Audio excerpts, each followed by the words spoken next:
and neutral colors. And now, may we invite the fifth presenting team, Intercultural Education, to get ready on stage. Members of the Intercultural Education come from the Hong Kong University of Science and Technology, the University of Hong Kong, and the Hong Kong Polytechnic University. And your team is going to have 15 minutes for presentation and 20 minutes for the Q&A session. A reminder, 5 minutes, 3 minutes, and 1 minute will be given to you towards the end of your presentation. So you can start when you're ready. Thank you very much. Ladies and gentlemen, my name is Freddie. This is my colleague Patrick, Susanna, and Stephanie. We are going to present you ICE, Intercultural Education. Back in 2007, I was teaching in summer a mosque for a group of South Asian children. A very innocent girl came up to me and asked me, "Freddie, why we have to learn Chinese for so hard?" I smiled and said, "In the future, go to the market, you bargain for the price, you save money." The girl avoided my eye contact and quote from her grandmother, "It doesn't matter whether we speak Cantonese or English. Hong Kong people just discriminate us." I was speechless. And I kept this problem in my mind even I was working in Google India. I was involved in the recruitment process, and I realized that most of our Hong Kong youth that didn't meet the requirements. Google requires people with international cultural adaptability, a very good global team player, extremely creative, and an independent, innovative initiator. And I linked the minority issues with the incompetence for Hong Kong youth together. And I realized the fundamental issue was our education. Hong Kong local education doesn't really create people to be a culturally adaptable talent. Hong Kong education boxes in the students think within the Hong Kong context. They are not curious, they are not creative, and they are not interested in learning more and more.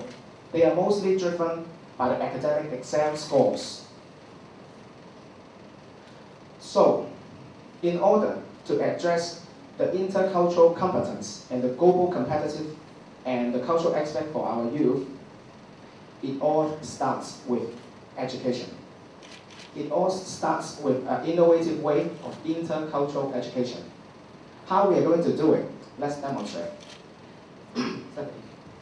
So, we have 20 students in our class. We divide them into 4 groups on different stages. Stage 1, we give them a warm coffee beans. Stage 2, we give them the second stage coffee beans that we are going to give.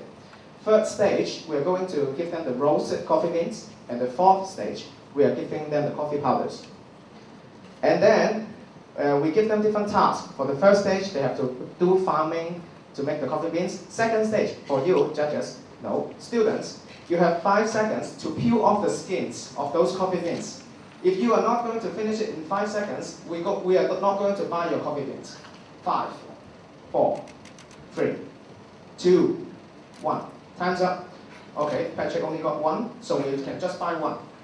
Sorry, we are not going to buy your coffee beans. Also, for the roasted coffee beans, we let the student to make it like a coffee powder.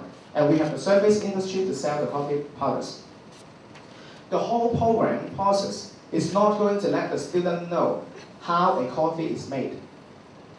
It is actually let them realize and experience the whole global trade.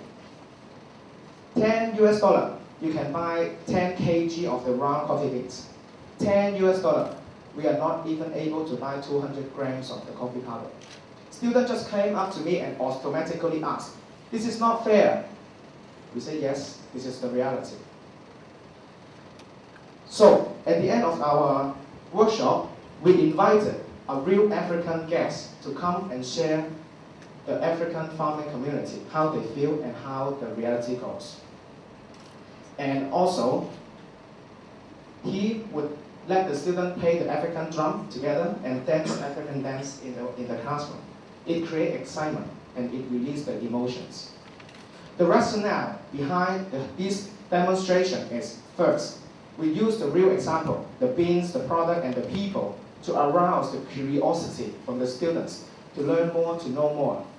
Second, we use the fair trade concept to illustrate there are social issues, there are global problems. Third, we use the different stage of the coffee beans and different process to demonstrate, and the students will realize the different way of thinking and concerns of different process. Also, at the end, we highly encourage students to take initiative to drive their own project with their creativity for the whole community. And this is what we want to see.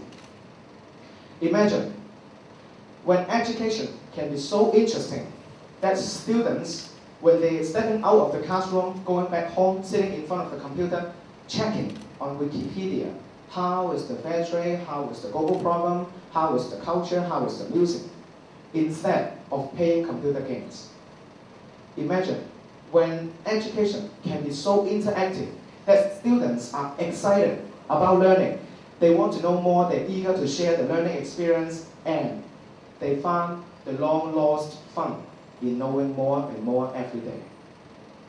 Imagine when education can be so international that students connect with the whole different parts of the world, different culture, different country, and they start to care about the society, community, and different issues. Ladies and gentlemen, here I will tell you one thing. This imagination has turned into reality on 18 December 2009.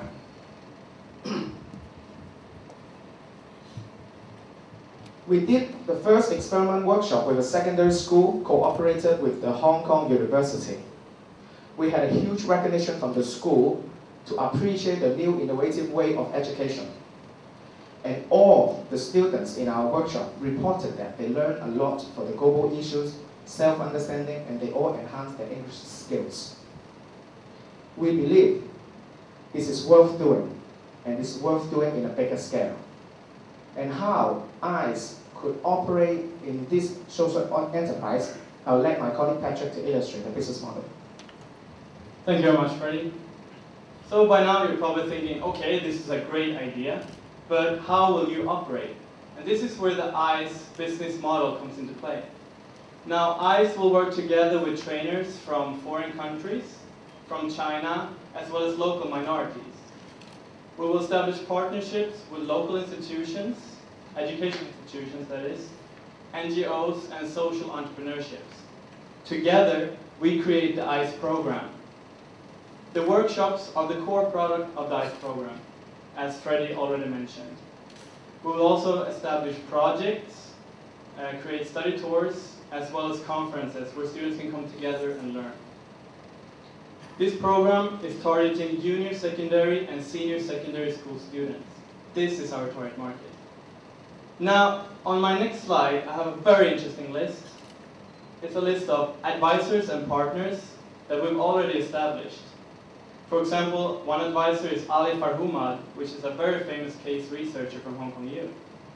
And on our partnership side, we have HKSEC, which is a worldwide student organization, as well as one laptop per child, which I'm sure that all of you heard of already. Now, you might ask yourself, so who are the people working with ICE? Well, we're a group of 5 people. Some are students and some already graduated. We have very diverse backgrounds. We have people from India, from Sweden, Hong Kong, China. We have around 20 nationalities ready to go out and conduct workshops for students.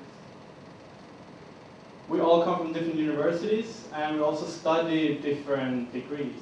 So this actually adds on to our uniqueness and to our ability to go out there and conduct these intercultural workshops. Currently, we have 2 full-time working with ICE, which is Freddie and Susanna. The rest of us will start working full-time with ICE once we graduate. And this is really a demonstration of our passion for what ICE stands for.